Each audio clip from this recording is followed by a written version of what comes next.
এক্ষেত্রে জানাজা নামাজে কি সূরা ফাতিহা পড়তে হবে?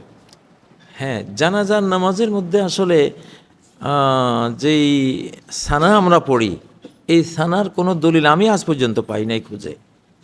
আমি বহু খোঁজাখুঁজি করি, যখন টেলিভিশনে সবসময় উত্তর দিতাম, প্রশ্নগুলি তো আসতো বন্যার মতো, বহুত খোঁজাখুঁজি করেও সানার পক্ষে কোনো একটা দলিল পাই নাই।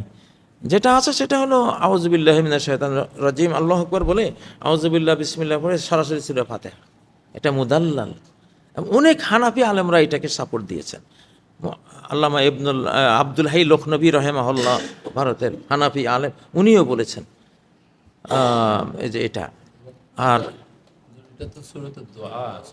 হ্যাঁ জি, সবচেয়ে বড় দোয়া, আফদাল দোয়া এই আলহামদুলিল্লাহ, আলহামদুলিল্লাহ সর্বশ্রেষ্ঠ দোয়া। তো মাইয়ের তো মাহরুম হবে যদি তার জানাজার মধ্যে আমি তার আফজল দোয়াটাই তাকে দিলাম না তাকে, ঠিক না? তো এই জন্য বুখারীতে ইবনে আব্বাসকে প্রশ্ন করা হয়েছিল যে জানাজাতে কি সূরা ফাতিহা পড়বো, তিনি বললেন তিলকা সুন্নাহ, এটাই তো সুন্নাহ, নবী সাল্লাল্লাহু আলাইহি ওয়াসাল্লাম পড়তেন, এই জন্য এটা স্ট্রং দলিলের দিক থেকে। জি মাযহাবগত একটা ব্যাপার আছে। জি জি আমরা যেহেতু হানাফি মাযহাব, শাফিঈ মাযহাব, অন্যান্য প্রত্যেকের তো দলিল আছে। জি জি কারণ ইমামুল হক কিরাতুল ইমাম কিরাতুল্লাহ, জি জি লা সালাত ইল্লা বিফাতিহাতিল কিতাব। এখানে যে এলাকায় যে অঞ্চলটা মনে করেন হানাফি মাযহাবে, যেখানে আমরা এই তরিকায় আছেন। জি জি সেখানে আমার ওইটা করতে গেলে আপনার এই দেখাতে একটু না করা উচিত। আর যেখানে যদি ওরকম স্বাধীনতা নেই, সেখানে যেন ডক্টরের বিভিন্ন মাযহাব একসাথেই থাকে। আমি এটা হযরতের কাছে না না ঠিক আছে, আপনার এই মাসলাক সহি। আমরা এটা চাই না যে একটা হানাফি এরিয়াতে যেটা শত শত বছর এটা হয়ে আসছে, আমল চলছে, এটাকে হঠাৎ করে ব্রেক থ্রো করা, এটাকে ভেঙে দেওয়া, দিতে গিয়ে একটা খুনাখুনি, মারামারি, একটা যুদ্ধ বিগ্রহ, অশান্তি, এটা ঠিক না।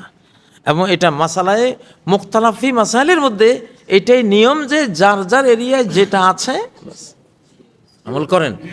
তবে ওলামাদের জানার তো শেষ নেবে, যে ওলামাদের জানা থাকলে ভালো যে আসলে এই মাসালাগুলি এরকম যে আম্মাল ফিক ফাল মাজাল ফিহি ওয়াসি, ফিকহি মাজালটা খুব প্রশস্ত, ইজতিহাদাত আছে, কেউ কাউকে ভুল ভাল আমরা সাব্যস্ত করব না, ভুল সাব্যস্ত করব না এটা। তবে ওলামাদের জানা ভালো, ওলামারা খাস আমল হিসাবে মাঝে মধ্যে নিজেরা আমল করা ভালো। দেওবন্দের আসাতাজায়ে কেরাম হাদিস পড়াবার সময় বলতেন, জীবনে একবার হলো তুমি আমল করো, তুমি আমল করো, পাবলিককে হয়তো বলতে পারলে না। আমি কিন্তু পাবলিকলি রফিয়ে দেন খুব একটা করি না, যখন দেখি দাঁড়িয়ে বানাবো কেউ নেই তখন রফিয়ে দেন করি। কারণ হ্যাঁ, কারণ যদি পাবলিক দেখে যে কাজী সাহেব তো করছে, তাইলে তো আমাদের যেন 25-27 বছর মিডিয়া জগতে তো অনেক মানুষ চিনে, তারাও তো উৎসাহিত হয়, উৎসাহিত এটা করবে আর পরের দিন মারামারি শুরু হবে। আমি পাবলিক প্লেস এটা করতে চাই না।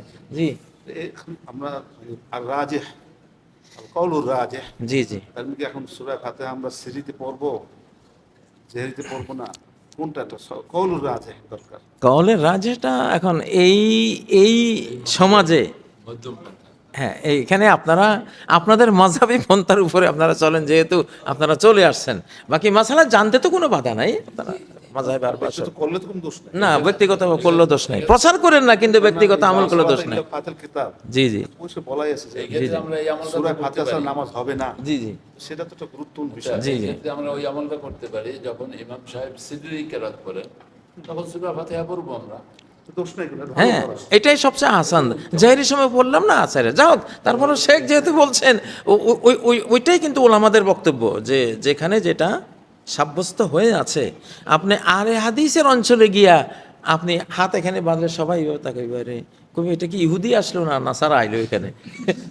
তো ছোট্ট একটা আমলের কারণে এটা একটা মেজর ক্ষতির মধ্যে পড়ে গেলেন, এটা ঠিক না।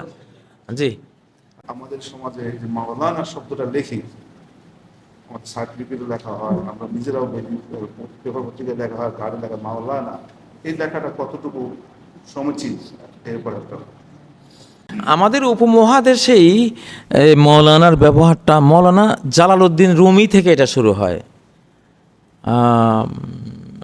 ওনার একটা মাসনবীর একটা কবিতার মধ্যে আছে, মৌলভী হারগেজ নাসুদ মাওলা এরুম তা গোলামে শামসে তাবরিজি নাশদ, যে এই মৌলভী জালালউদ্দিন মাওলানা রুমি হয় নাই যতক্ষণ না শামসে তাবরিজির গোলাম না হয়েছে উনি। এটা এতে আছে। তো ওনার থেকে মূলত উপমহাদেশে এই শব্দটা ছড়িয়ে গেছে।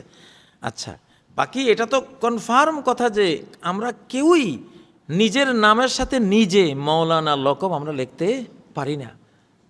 ফালা তুজাক্কু আনফুসাকুম হুয়া আলামু বিমানিত্তাকা, নিজের আত্মপ্রশংসা করো না। তাজকিয়া এটা লা তুজাক্কু আনফুসাকুম, নিজের প্রশংসা নিজে করো না। নিজেকে কোনো প্রশংসনীয় উপাধিতে নিজে ভূষিত করো না, নিষেধ। বাস আমার যে নাম বড় জোর, আমি আমার উদউহুম লিআবাইহিম, উদউহুম লিআবাইহিম, যেমন আমি ইব্রাহিম ইবনে আব্দুল গনি, এটা আরবরা ব্যবহার করে। এত লকব টাইটেল আসলে এটা ঠিক না। বাকি কেউ কাউকে মাওলানা বললে কতটা শরিয়া এলাও করে, এটা বুখারীতে একটা হাদিস আছে। হযরত যায়েদ ইবনে সাবিত রাদিয়াল্লাহু তাআলা আনহুকে নবীজি বলেছেন, আনতা আখুনা ও মাওলানা, আনতা আখুনা, একটা হাদিস, আনতা আখুনা, তুমি আমাদের ভাই, ও মাওলানা, আমাদের কওমের মাওলা তুমি।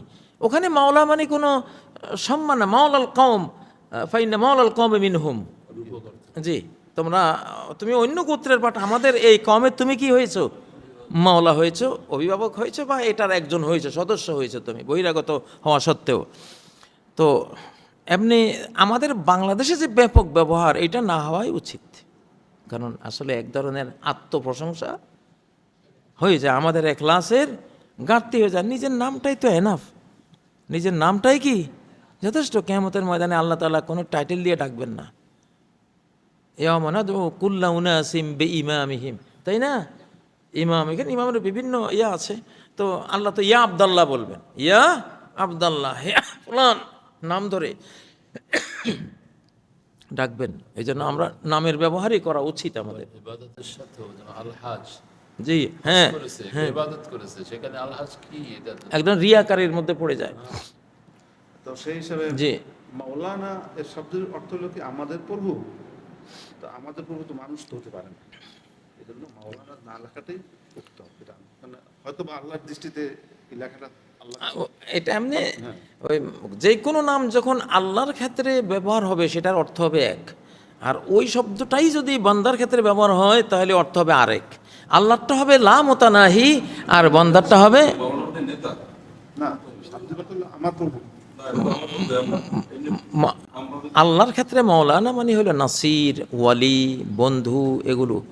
মানুষের ক্ষেত্রেও ওই অর্থটাই আসে, বাট পার্থক্য হবে আসমান জমিনের।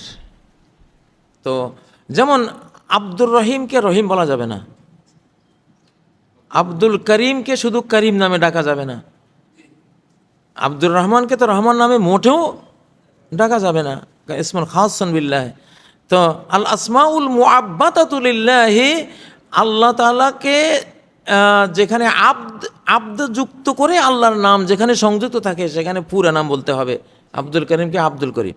আচ্ছা, কিন্তু এক বাপ তার এক ছেলের নাম রাখছে রহিম, আব্দুর রহিম না, আর এক ছেলের নাম রাখছে করিম, আব্দুল করিম না, সে ডাকতে পারবে রহিম করিম, সে ডাকতে পারবে।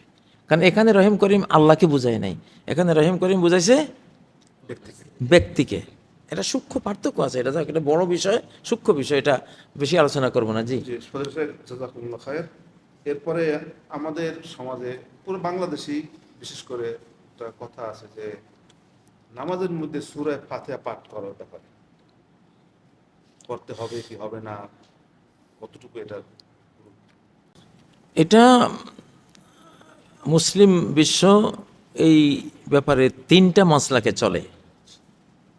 একটা মাসলাক আমাদের দেশে যেটা, যে ইমামের পিছনে কেরাত লাগবে না, সূরা ফাতিহা লাগবে না, কেরাতুল ইমামে কেরাতুল্লাহ, এটা এই দেশে মাসলাক।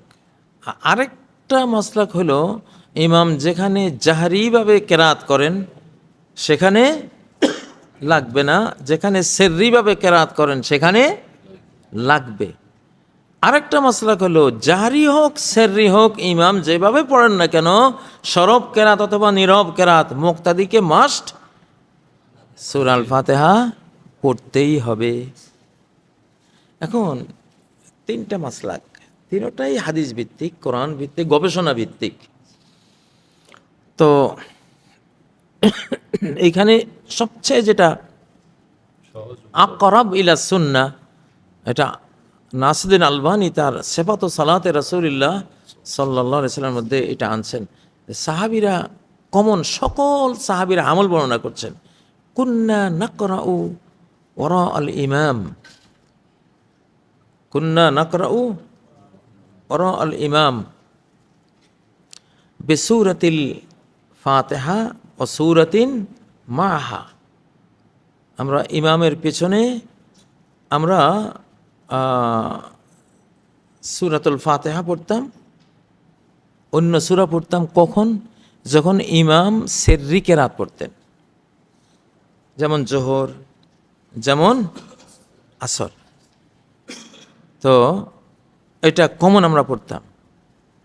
আর যেটা জাহরি কেরাত, জাহরি কেরাতে সূরা ফাতিহা মানে শেষ হাদিস যেটা ইল্লামা ইয়াজহারু ফিহিল ইমাম, যে জাহরি কেরাতে সূরা ফাতিহা না পড়লেও এটা চলে, এটা আমল ছিল জাহরি কেরাতে।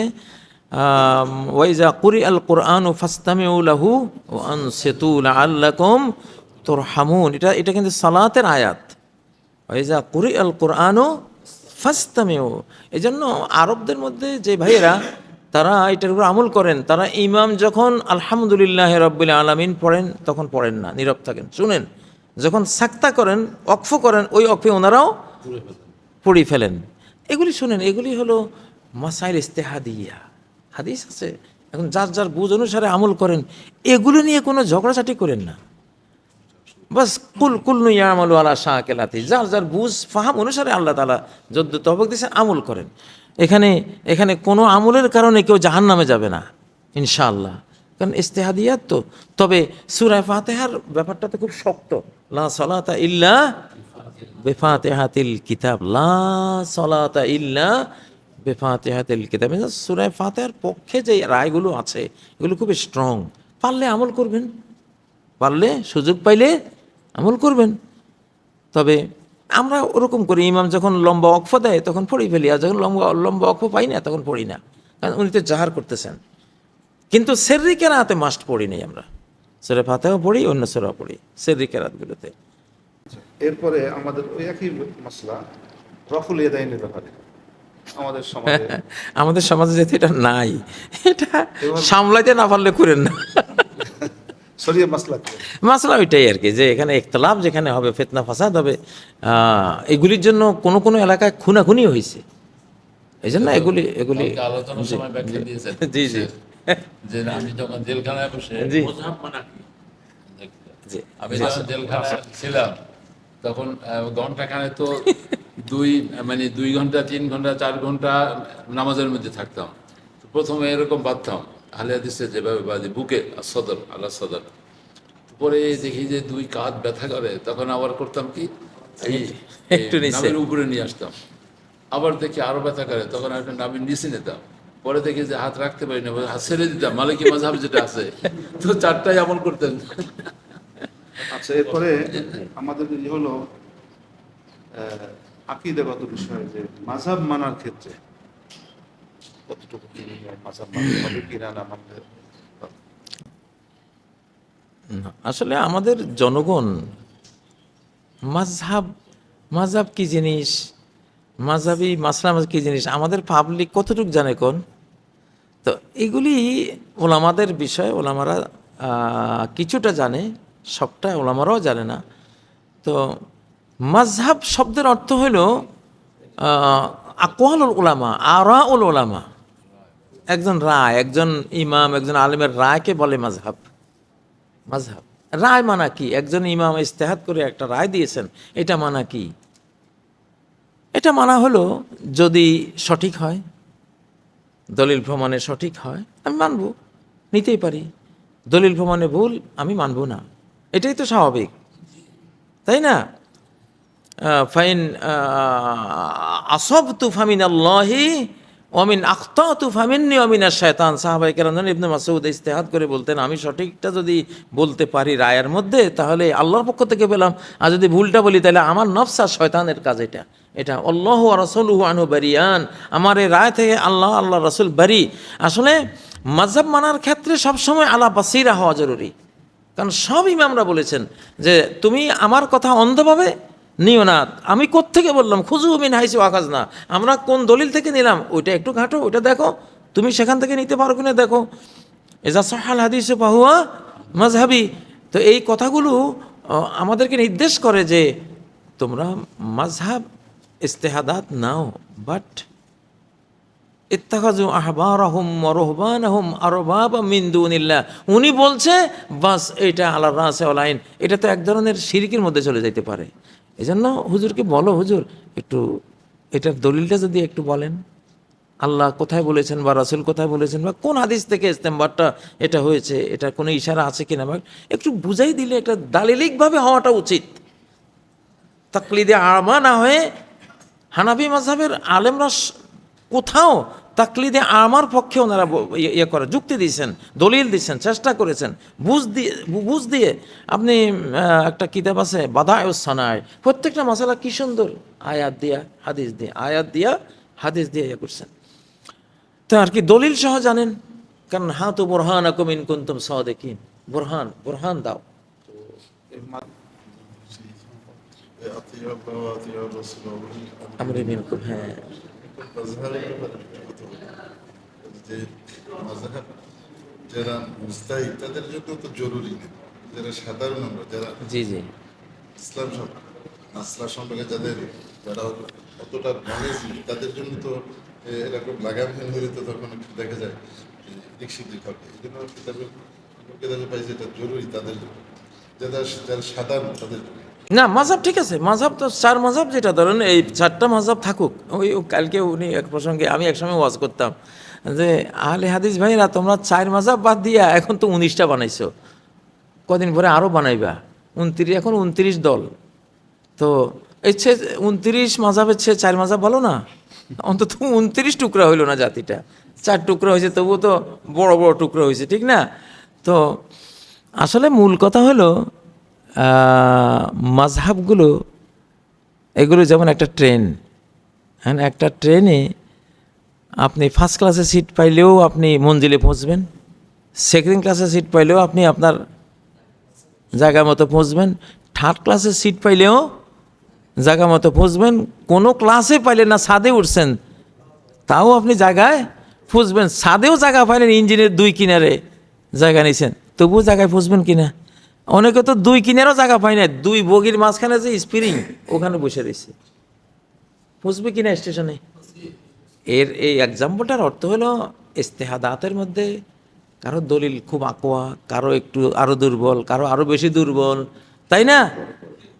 যে যত শক্তিশালী অবস্থানে হন, দুর্বল অবস্থানে হন, নিয়ত যেহেতু আপনি আল্লাহকে মানছেন, রাসূলকে মানছেন, দ্বীনকে ফলো করছেন, শেষ ফলটা ইনশাআল্লাহ আপনি জান্নাতে যাবেন, জান্নাতে আল্লাহ দেবেন। এগুলি নিয়ে ঝগড়াঝাটি করা যাবে না। তবে মাযহাব যেটা আছে, যেখানে যেটা আছে ওটা ওখানে থাকুক, ব্যক্তিগতভাবে আপনি জানলে সেটা আপনি পার্সোনাল আপনি আমল করেন। এখানে আমার একটা মতামত হলো যে এই সমস্ত বিষয় নিয়ে আহলুল ইলম, যেমন আজকে একটা মজলিস, এই সব জায়গায় আলোচনা এই জন্য হওয়া উচিত যে আমাদের মধ্যে ওয়াসাআত থাকা উচিত। কারণ একটা লোকের আমি দেখলাম যে রফ ইদিন করে, আমি বললাম কি নামাজি হয় নাই, এই যে ধারণাটা, কারণ আমি তো হাদিস সম্পর্কে জানি না যে বুখারীর মধ্যে অসংখ্য হাদিস এবং রফুল ইয়াদিন হাদিস এত বেশি এসেছে, মা আসনাদা আসাহু মিন আসানিদের রফঈ, ইমাম বুখারীর বক্তব্য, 56 জন সাহাবীর রিওয়ায়াত। এখন এই যে ওয়াসাহাতটা আমাদের ওলামাদের মধ্যে কেন আসে না? ফাতনা কিন্তু এই কারণে। আর সাধারণ মানুষের জন্য মাযহাব একেবারে অবশ্যম্ভাবী এবং তাদের শৃঙ্খলা ঠিক রাখা উচিত, সেই ক্ষেত্রে কোনো বাড়াবাড়ি করা উচিত না, কিন্তু আলেম ওলামাদের মধ্যে এই এগুলি জানা থাকা উচিত। জি জি, আমি যখন মক্কা পড়ি, আমি এক উস্তাদকে জিজ্ঞেস করলাম এই মাযহাব মানার ব্যাপারে। উনি বললেন যাদের মধ্যে এই কুদরত আছে, কোরআন হাদিস গবেষণা করে সে শরী মাসলা মাসাইল এভাবে তার অন্য কোথাও যেতে পারবে, তাই তার জন্য মাযহাব না পারলেও কি চলবে। কিন্তু আম লোক যে আছে যার মধ্যে ওই ধরনের একটা বাইন্ডিংয়ে নাই, থাকা। তাকে অবশ্যই যে কোনো মাযহাব, হানাফি মাযহাব না, অন্য যে কোনো মাযহাবে মানতে হবে। একটা শৃঙ্খলায় থাকতে হবে। হয়তো বলা একটু খরচ না, কিন্তু যাদের মধ্যে সেই এলমি আছে তার মাযহাব না মানলেও চলে। এটা ফরজ বললে কোরআন সুন্নাহর ডাইরেক্ট দলিল লাগে। তো এখানে যেমন ইবনে মাসউদ আর হযরত ওসমান মিনার প্রান্তরে 4 রাকাত পড়তেন। একসময় উনি ভাবতেন যে আমি তো মুকিম হয়ে গেছি, আমি 4 রাকাত পড়বো। তো ইবনে মাসউদের মাযহাব ছিল না, এখানে 2 রাকাতেই নবীজি পড়তেন, 2 রাকাতেই পড়া হলো সুন্নত। কিন্তু উনি মাসলা বলতেন এটা, বাট আমল করতেন ওসমানের পিছনে 4 রাকাতে পড়তেন। তো উনি বলতেন আক্ষেপ করে, ফালাইতালি মিন হাযিহিল আরবা রাকাতানি মুতাকাব্বালাতান। ওসমান, তুমি যে 4 রাকাত পড়লা, আমি বাধ্য, যেহেতু তুমি নিয়ম একটা হয়ে গেছে, আমি তো আর খেলাফ চললে সমস্যা হবে, ফিতনা ফাসাদ হবে। তো আমার ভালো লাগতো যদি এই 4 রাকাতের জায়গায় ওই 2 রাকাত পড়তে, যেটা রাসূল সাল্লাল্লাহু আলাইহি ওয়াসাল্লাম পড়তেন। কিন্তু তারপরও তিনি 4 রাকাতেই পড়তেন। জানতেন যে 2 রাকাত বেশি সহি, বাট তারপরও সমাজের সাথে চলার জন্য বা ফিতনা ফাসাদ থেকে বাঁচার জন্য 4 রাকাত পড়েছেন। তো এরকমই আর কি, এটা একটা নমুনা আর কি, যে আসলে ফিতনা থেকে বাঁচতে হবে আমাদের, এটা হলো জরুরি। একটা মাযহাব। এখন এই মাযহাব কি বাধ্যতামূলক যেটা মানবো ওইটাই মানতে হবে, না আমি অন্য মাযহাব যেটা যেটা যখন যেটা মনে হয় সেটা অন্য মাযহাব থেকে নেওয়া হবে। ওইটাকে তালফিক বলে, যে আপনি মানে এক মাসলায় আমি হানাফি, এক মাসলায় আমি শাফি, এক মাসলায় হাম্বলি, এক মাসলায় মালিকি। এটাকে ওলামারা খুব একটা উৎসাহিত করে না, কারণ এটা হলে হয় কি, মানুষ সুবিধাবাদ জিন্দাবাদ হয়ে যায়, মানে সুবিধাগুলো খোঁজে বেশি। এই জন্য আর কি এগুলি খাইর আছে, ওলামারা যেভাবে বলছেন, এখানে যেটা হয়ে গেছে থাকুক। এগুলি কোনো সিরিয়াস কোনো বিষয় না। উম্মত কোনো মাসাইল দিয়ে তৈরি হয় না, উম্মত আকায়েদ দিয়ে তৈরি হয়, উম্মত ফরায়েজ দিয়ে তৈরি হয়। তার নাজাত, তার সউদ হুবুত, উত্থান পতন হয় আকাইদ ফারাদ এগুলি দিয়ে, টুকটাক এগুলি চলে। এটা রুখসত বলা হয়, রুখসত রোকসাত, জি। গ্রহণ করা যাবে না। আর তাহলে আমরা এটা বুঝলাম যে আল্লাহ আমাদের যত যে এলেম দিয়েছেন সহিহ হাদিস দ্বারা যেটা প্রমাণিত হয়েছে, আমরা চেষ্টা করব ফিতনা যাতে না হয়। কিন্তু এর থেকে আবার এমন না হয় যে ওই যেটা আমল রসুল করছে, সাহাবায়ে কেরাম করছেন, ওর থেকে আমি নিজেকে দূরে রাখবো, তাও না। ফিতনা না হয়, কিন্তু আমরা আমল করবো যাতে করে আল্লাহর কাছে এই আমলটা করবো। ব্যক্তিগতভাবে সুযোগ আছে অনেক কিছু, অনেক কিছু। কিন্তু পাবলিকলি অত সুযোগ নাই। হযরত আবু হুরায়রা উনি গোপনে এক জায়গায় ওযু করতেছিলেন, আশপাশে দেখলেন কেউ নাই, তো ওযুর মধ্যে উনি ফামান ইসতাতা আন ইউতিলা গুররাতাহু ফালিয়াফআল, যে ইন্না উম্মতি ইউদআউনা ইয়াওমাল কিয়ামাতি গুররাম মুহাজ্জালিনা মিন আসারিল ওযু ফামান ইসতাতা আন ইউতিলা গুররাতাহু ফালিয়াফআল, নাসাইর হাদিস। তো এখন সাধারণত কোনই পর্যন্ত ওযু করা, যেহেতু হাদিসে আছে যে ব্যক্তি তার ঔজ্জ্বল্য বাড়াইতে চাও তাহলে বাড়াও। তো উনি করছে কি, উনি টিয়া খুলা বগল পর্যন্ত ওযু করতেছে, আর পিছনে যে একজন দেখি ফেলাইছে উনি আবার টের পায়নি।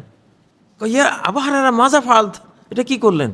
আরে তুমি দেখছো, আমি তো এটা, তুমি যদি দেখতেছো আমি বুঝতাম, জীবনে আমি এই পর্যন্ত বুঝতাম না। ব্যক্তিগত মাজালগুলো ভিন্ন, কিন্তু সামাজিক মাজালটা ভিন্ন। সমাজে ফিতনা থেকে বাঁচার জন্য, হ্যাঁ, ফিতনা সৃষ্টি না হয়। এরপরে আমাদের সমাজে আহলে হাদিসের ব্যাপারে একটা বিভিন্ন আছে, এভাবে একটু আপনার আহলে হাদিস সম্পর্কে।